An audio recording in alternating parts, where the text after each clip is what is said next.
میں سب سے درخواست کروں گا میڈم دیکھیے گا، جناب قاسم خوشی خوشی آئے، کسی بچے کو مرنے کا اتنا شوق نہیں ہوتا کہ چچا جان دیکھیں میرے بابا نے کیا لکھا۔ مولا حسین نے کہا لاؤ میرے بھائی کی تحریر مجھے دو۔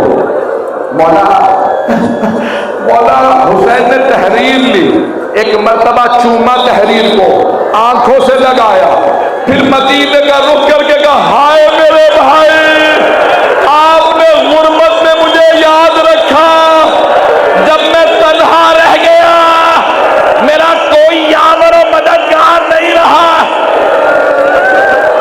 میرے بھائی نے مجھے یاد رکھا۔ ایک مرتبہ مولا حسین نے بھائی کی تحریر کو بار بار چوما۔ میں نے آج دوبارہ مقتل میں دیکھا، میں چند مقتل لے کے چل رہا تھا، ایک مرتبہ مولا حسین نے جناب قاسم کے گلے میں باہیں ڈال دی۔ جناب قاسم بچے تھے، 13 برس کے تھے، 13.5 برس کے۔ جناب قاسم نے چچا کے گلے میں باہیں ڈالی، خدا کی قسم لکھا ہے دونوں بلند آواز سے رونے لگے، اونچی اونچی رونے لگے۔ مولا حسین بار بار کہتے تھے ہائے میرا بھائی حسن، جناب قاسم کہتے ہائے میرے چچا حسین۔ بعض روایات میں ہے بے ہوش ہو کے گر جائے، فرماشے آ گئے بس بھائی اب اسے پڑھا نہیں جا رہا، 5 منٹ کی زحمت دوں گا، 5 منٹ سے 7 منٹ کی زحمت دوں گا۔ جناب قاسم کو ایک مرتبہ مولا حسین نے آواز دی عباس قاسم کو زرہ پہنا دیجیے۔ جانتے ہیں اب زرہ کیوں پہنائی جاتی ہے؟ زرہ لوہے کی ہوتی ہے، اگر کوئی تیر مارے تو لوہے پہ رک جائے، اگر کوئی گوشت مارے نیزہ مارے تو لوہے کی زرہ پہ نیزہ رک جائے۔ مل کر دیکھیے گا، اور اگر خدا نہ کرے کوئی گر جائے اور گھوڑے دوڑے تو لوہے پہ گھوڑے کا پاؤں رک جائے، گھوڑے کے پاؤں میں لوہے کی نال ہوتی ہے، وہ ہڈیاں پسلیاں توڑ دیتی ہے۔ زرہ اس لیے پہنائی جاتی تھی اگر جنگجو گرے تو لوہے کی زرہ گھوڑے کے پاؤں کو نال کو روک دے۔ اگر دیکھ سکے تو دیکھیے گا، نہیں تو آنکھیں بند کر کے کربلا چلیے۔ جناب عباس نے زرہ پہنائی، زرہ مردوں کے لیے بنائی جاتی تھی، جناب قاسم بچے تھے، بہت پتلے دبلے تھے، جناب عباس نے پہلی زرہ پہنائی، جناب قاسم کو پوری نہیں آئی، دوسری زرہ، تیسری، چوتھی، جناب قاسم کا چچا زرہ پہنے میں بغیر زرہ کے چلا جاؤں گا، علی کے پوتے ہیں نا، کہا چچا جان میں بغیر زرہ کے چلا جاؤں گا، چچا مجھے زرہ کی ضرورت نہیں ہے۔ جناب عباس نے گلے لگایا، ماتھا چوما، کہ قاسم فوج بہت بڑی ہے، یزیدی لشکر بہت بڑا ہے، قاسم آپ بچے ہیں، کہ نہیں چچا جان اگر زرہ پوری نہیں آتی میں بغیر زرہ کے چلا جاؤں گا۔ اگر دیکھ سکے تو ضرور دیکھے گا، مولا حسین نے دونوں بازوؤں میں ہاتھ ڈال کے گود میں لیا، جناب قاسم کو گھوڑے پہ بٹھایا۔ میرے کو دیکھیے گا، وہ جو امامہ پہنایا تھا نا، ایک مرتبہ امامہ پھاڑا، جیسے مردے کا تحت الحنک نکالتے ہیں نا، مولا حسین نے تحت الحنک نکالا، اور ایک مرتبہ غور سے دیکھا گھوڑے پہ سوار جناب قاسم کو، اور دیکھنے کے بعد کہا قاسم الوداع، قاسم الوداع۔ جناب قاسم نے گھوڑے کو ایڑ لگا، مقتل میں اترے، 35 سواروں کے سر اتارے، علی کے پوتے تھے، حسن مجتبیٰ کے بیٹے تھے، شیر کے بیٹے، شیر کے پوتے، جناب عباس جیسے شیر کے شاگرد، 35 جوانوں کے سر قلم کیے۔ عمر سعد نے، حضرت نے ایک مرتبہ کہا اس جوان کو میں ماروں گا، اس نے پہلے اپنے ایک بیٹے کو بھیجا کہ اس بچے کو مار کے آؤ۔ جیسے ہی وہ جوان سامنے آیا نا، مولا حسین نے کہا پروردگار وہ جوان کھانا کھا کے آیا ہے، میرا قاسم پیاسا۔ جناب قاسم نے تلوار کھینچی اور ایک مرتبہ کہا اللہ اکبر، اس آدمی کے 2 ٹکڑے کر دیے، اس نے اپنے دوسرے تیسرے بیٹے کو بھیجا، تینوں مارے گئے۔ اس نے کہا اب اس بچے کو میں خود ماروں گا۔ ایک آدمی حمید کہتا، میں نے کہا تو 1000 پہلوانوں کا ایک مارا جاتا، یہ بچہ بہت خوبصورت ہے، میں نے زندگی میں اتنا خوبصورت بچہ نہیں دیکھا، مت مار۔ حمید کہتا ہے، میں نے کہا اگر یہ بچہ مجھے مارتا تو میں مر جاتا، اس پہ ہاتھ نہ اٹھاتا، میں نے اتنا نورانی بچہ زندگی میں نہیں دیکھا، اس میں رسول کی شبیہ آ رہی ہے، مت مار۔ اس نے کہا نہیں، اس نے میرے بیٹے مار دیے۔ ایک مرتبہ اس نے تلوار کھینچی، جیسے ہی تلوار کھینچی نا، مولا حسین نے کہا پروردگارا میرے قاسم پہ رحم فرما۔ جناب قاسم نے تلوار چلائی، اس کا سر اتارا، جیسے ہی سر مارا، عمر سعد نے کہا ساری فوج سے کہو گھوڑے دوڑائے، مشرق کے گھوڑے مغرب دوڑے، مغرب کے گھوڑے مشرق دوڑے۔ ایک نے سر میں تلوار ماری، دوسرے نے گرد مارا۔ جناب قاسم نے کہا چچا جان میں گر گیا، میری مدد کو آئیے۔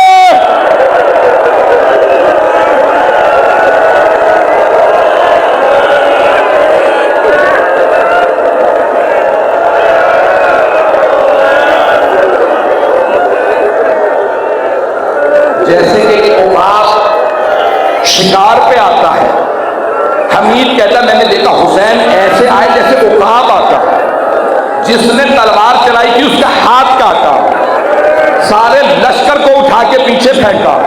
دیکھا جب گرد و غبار چھٹ گیا تو دیکھا مولا نے ایک لاشا سر زانو پہ رکھا ہے، ابا بچھا رکھی ہے، اور رو رو کے کہہ رہے قاسم بیٹا آپ نے بلایا تھا، میں آ گیا تھا، لیکن قاسم آپ کا لاشا نہیں، میرا بچہ روکے نہیں ہے۔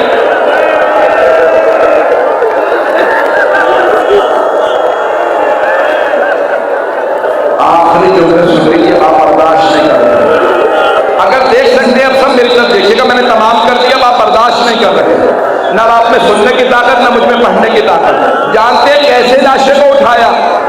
جب صبح صبح مانی